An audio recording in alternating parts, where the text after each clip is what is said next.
Because that's kind of what we elected you for. Yeah. You know, like, there's such a gross... That's hilarious. She's like, well, I'm working. Well, it's like... That's your job.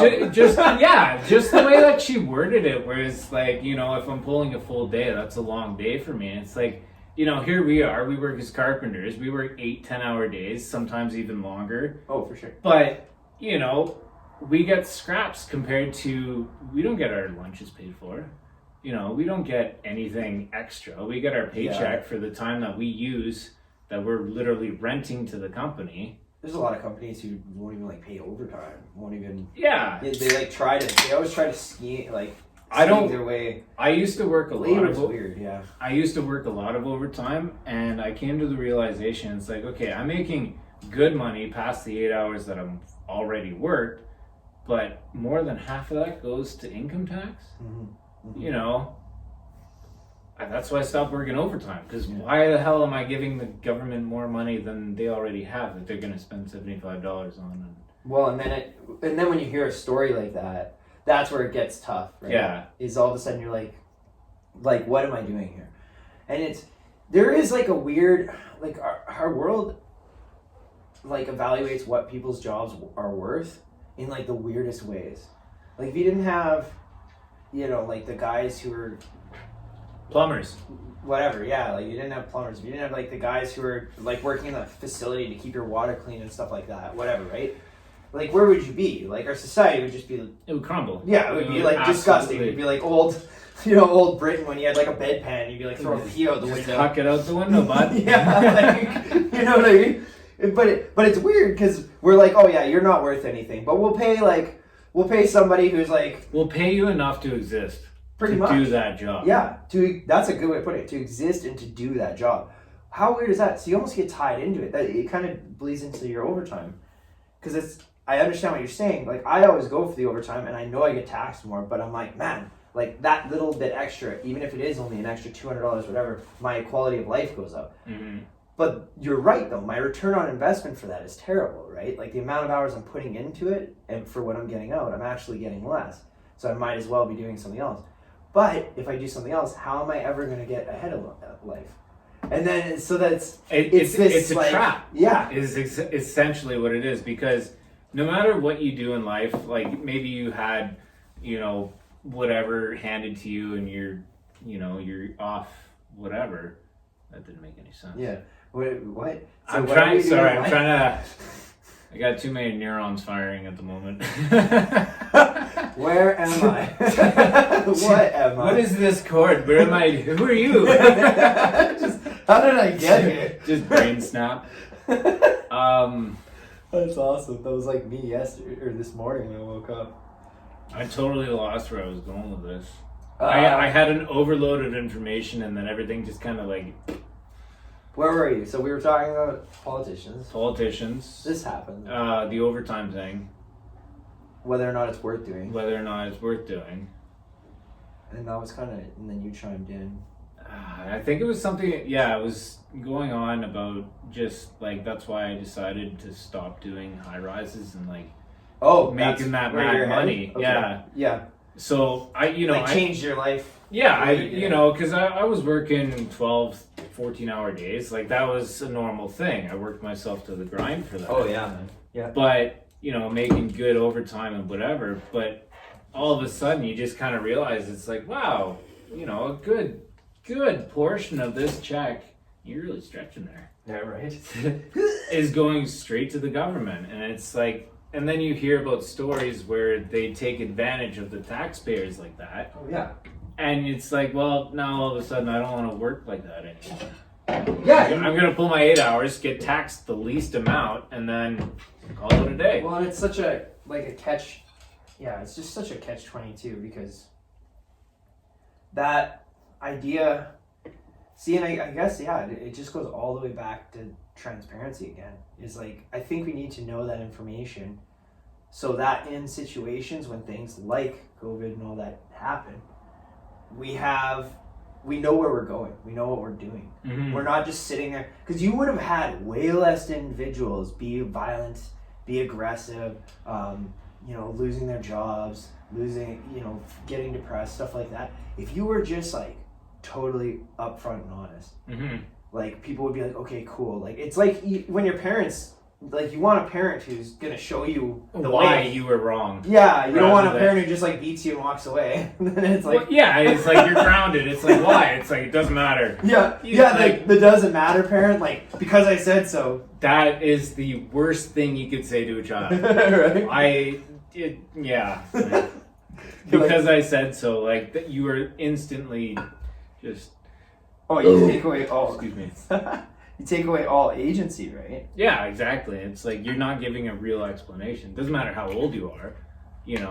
A 5-year-old might not understand what you're talking about, but at least you're talking to them as an individual rather than, just because I said so, Well, then they can start to understand. And I think that translates all the way up, right? Like, now we're all adults and living in an adult world. Well, it would be like just your boss saying a certain thing or whoever of authority says something. It's like all of a sudden you're not going to fight it. You just understand that it would go to the government. You would all of a sudden think like, and if there's a transparency and there's a what's the word for back and forth? A repertoire. Okay. Yeah. If there's a repertoire between, you and your parents or you and the government, it would kind of coagulate into... Coagulate? Bit of a stretch on the term, but it made Where sense are you in my pulling mind. these?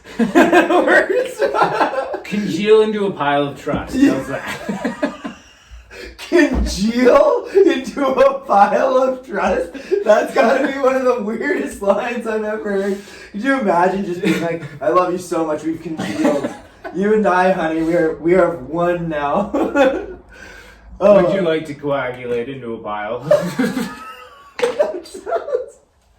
That sounds horrifying. Oh, man. I would be so scared. I'd be like, I gotta get out of here. She wants to coagulate with me. Imagine that's how it was done. It's like, oh, you want a baby? You two have to merge. You'll never be yourself again. Oh, that'd be weird. That'd be super weird. That'd be weird. Now you become an entity where it's like it's you both. Yeah. And it's like you hatch eggs. You just hatch eggs. Thought of this before or what? That's so wild. that image is in my head right now and I can't get it out. It's just like, like you're like this thing and then you're just like egg. Do they have beaks? I get it, man. If we're hatching eggs, we got beaks. I mean, how would you? It comes with a little pickaxe. You just like to what? Break the egg? Yeah.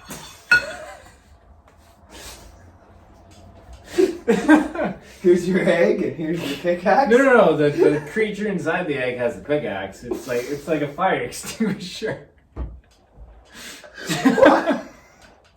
Why how are you being born with a pickaxe inside your egg?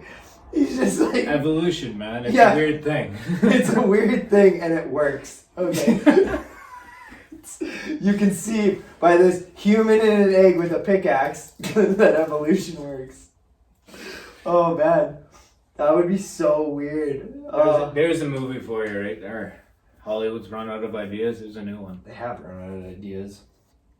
Like, what was the last good movie you saw? Why'd you put me on the spot like this? I don't know. I'm trying to like think, and it's like I liked WandaVision. That was interesting. But that's not a movie. But it's not a movie. And then they've got the new a good movie is like a through and through start to end. You develop your characters, everything. Like it's, I don't know. I'm partial to The Rock. Okay. Have you ever seen that with Sean Connery and Nicolas Cage? Oh, The Rock, not The Rock. No. Yeah, not The Rock, but The Rock. We gotta fix his name. Yeah. The Penitentiary. Yes, The Penitentiary. But no, I've like seen that movie from start to finish is a solid movie. Mm-hmm. Your character development, you learn who the characters are. It's good storytelling, and that's what a movie is. It's not a rinse and repeat thing of like, let's throw more CGI at it. It's just kind of, like it's a story. Yeah, there's definitely. Oh, well, are you gonna watch the new Zack Snyder? Speaking of CGI, don't know, eh? No, I probably won't. 4 hours. I don't care. 4 hours. I'm so excited. Jared Leto's back. DC Comics has. Okay, do you want to hear my role with DC Comics? Yeah, you go. Okay, Go so nuts. So Marvel has always been the flashy, like, go get them. Like, the Marvel movie franchise, brilliant. Because it's a comic book and a movie. It's over the top, it's eccentric. Oh, totally. It's got CGI, fucking explosions everywhere. Yeah. Whatever. DC is not like that. They are gritty. They are more in tune with... Well, noir style, kind of, I think, right? Yeah, exactly. Like a little more detective-y, a little more... Yeah, like you look at the original 90s series of the animated Batman, like when he was... I remember that. You remember that. Oh, yeah. And it was good. It was gritty. Yeah. It was, Batman was a superior force that was just... It was Batman. He's Batman. He's Batman. It's Batman. And then you look nowadays, it's just kind of like, well, You're like Batman. That's I'm Batman. That's Ben Affleck, man. Well, yeah, he's pissed off because his parents died. It's like, that's not the only element to the goddamn character. That they love focusing on that one. It is. How many I don't times know have why. they done? I've seen that intro. They even did it. Remember in the Joker? Did you watch the Joker? No. So in that one, because they even had in the comic books, the Joker's the one that pulls the trigger on. No, it was Two-Face. Sorry, no. Who was it? I think they're interwoven sure somehow. now. Yeah, I forget what. It's been a while. Like I ended up finding out.